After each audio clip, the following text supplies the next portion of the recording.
Adofo me wakwa ba eba Imadek TV so senne na ye de dikan a wo dikan ahwa mesre se wo be subscribe uwi a na wa like na wa share na wa comment mrepam no yade se ye be kenkan ama wo so wanya bi atie Ohima Fredi mijima adwase ya na nim se nsem a eje ne homena na trende wo social media so no na me ba be kenkan ama wate bi ni senti enei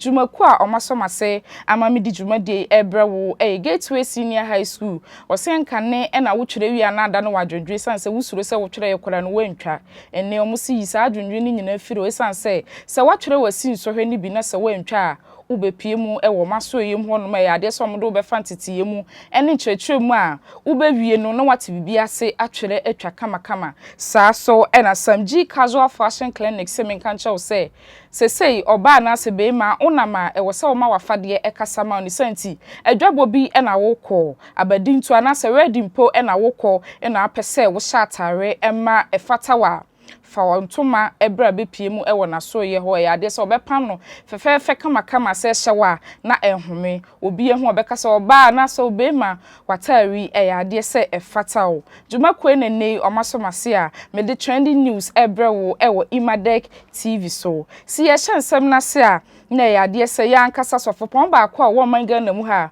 wagidi ye pa osofu kum chacha ya de se ne wakasa e de atudwa sa abaya kɔ abaya ba na nso ekwa se MPP abaya Ghana mampanyini His Excellency Nana Addo Dankwa Akufo-Addo oda anim no ye nuoma bi a enkoyie pa ni senti obehwa onye na onye nsesaye esanso no ane ka se oman Ghana yetisika so enso ekwame de enti se Ghana fo gi ni tum na omoto abamma na ya de obeba be nsesaye a adwuma bebu oman Ghana mu ha mmabunu so ebenya adwuma ye na enso ekwa sesei oye obabunu kra na wuwie school a wunya adwuma nye na akoba se wa wutifie bibia ayebasa na se oya wadwen se obeka no kore akere aban na obi otenchen ema na no so no akase oye politics ama aban wi ana se woye nuoma bi ati aban ni senti Ghana fo yenhwe ne yensesam firi sart bia no mesan se nye kora no kora da ho no ma oye Ghana ni ba pade wo se wo ka no kora ni senti ono de se wo ka no kora no na wotena fie na wodigi na tam ana se wo ka asem bia na se etwi na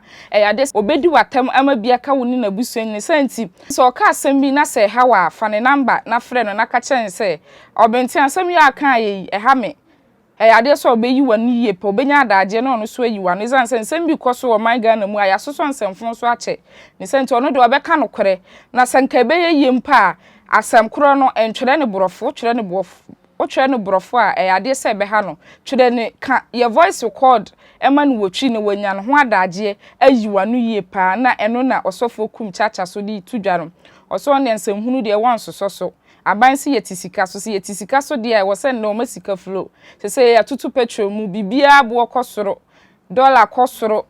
sidi abafom ebasa na ha o man mpunto ni senti abanhwe na wonye bibi emfa ho stano yete so still accommodate yeti no when na so fukum chacha me beka na wo bi bedi matam me di atam di ekora matra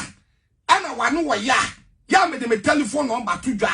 ya me pon afre me ma yawa ma wo yile jawo mi donyame ma di wataba ma ku mo jawo cha ade me tumi nyi watam ba me se kwanu wo ya na wo di o chata papa na wo ni matam di ya na wanu wo ya pa wo di me wie na me di me telephone number tudwa na me di ya tudwa ya no wo bomoden na wo frɛ prophet kum chacha e wo me telephone number na me di ya tudwa eno ya me private number and I'm the Atuja. What your friend? But do what Tamama who come Jawa now, will Jaw. That would take Ghana or be back on a cora. Now, Anna, near upon political suit near the assault. So 1 hour, no one today. Yet today, Messi, Tama your papa John Mahama Mresso. Do so by yet, yen I can want some. And quay your tongue. And quay any other cat. Patrono, a cosro dodo. Dollar kosoro enkoye ejiwe ma kana sa won tema siana wo be ye prophet kum chacha we we me family number na frɛ me ana de e ya message mami wo tro brofo a mimi yawo ya voice wo di o mami ma ye bia ma wo fie wura betu mi tonyame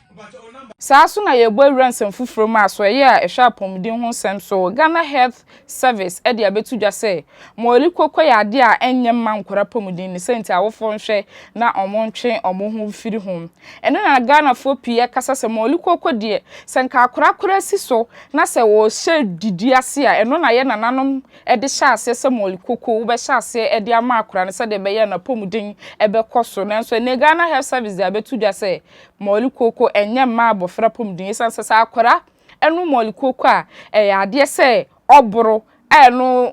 etise onu obi a wanom ensa apetehye adonko ne nsa akeka nyina eye pesan se enye mma na pomdin ni senti na se o ma akra moli kokko a obedi awie no na wada ni nyina ne se waboro enye se me na wami bi e na wada na ye boro e na waboro ni senti awofo nhwe na omontwe omo mfiri moli kokko a omde ma omo mankuma wesan se nye emmo omo eno nam so Ghana fo kasa ye paisan se ye nyini betu ye nyina moli kokko e na ye nanam de maye nti ekoba se Ghana Health Service ebe kasa ye ntwe ye ho firi ho a na ya de se eha awofo so eha na mrebe ma me kwan ama me de trending news ni nyina asi ewo Imadek TV so hyane so se dwumaku a eso mase Gateway Senior High School o se men kan che o se watwe wasi nsohwe ni bi na ankoyi amawa bra be pie mu ewo maso ye o me courses ni nyina bi de hia ne se obeba ade so mdo be fantete mu ene chechire ma obewie no watwa kama enkoye awre hosafe susu afe no watwe BC bi awie na wo pe SS akwa ubetimi de wani akwa kopie mu ewo Gateway Senior High School ade se omodo be fan chechire mu ene ntete mu ama so unwie no na wukra krata papa ubetimi de akọ suapon bia mu saa so na Samji Casual Fashion Clinic semen kan che se ba afade nko ade a na ne bepie mu ewo maso yesan se de hia ne se obekire star wo pe ana ba bi a wo komutimi hwewo ehwe wo stage ane yapam atare ahyew yesan se enye body bia na ye de hye atare bia saa nti ekoba se wo kọ abadinto na ahye atare bia ene ne mfa ade se enkoye ne santi se de hia ne santi de hia ne se obeka kyo ne se me kọ abadinto me ya ayefro anase me kọ adwabo bia so man kasa ebe hwe wo body ne so na o mapam atare kama wa ehye wa obehu se wafade no akasa ama me a me de trending news ibre wo me diane Ohema Freddy medawase.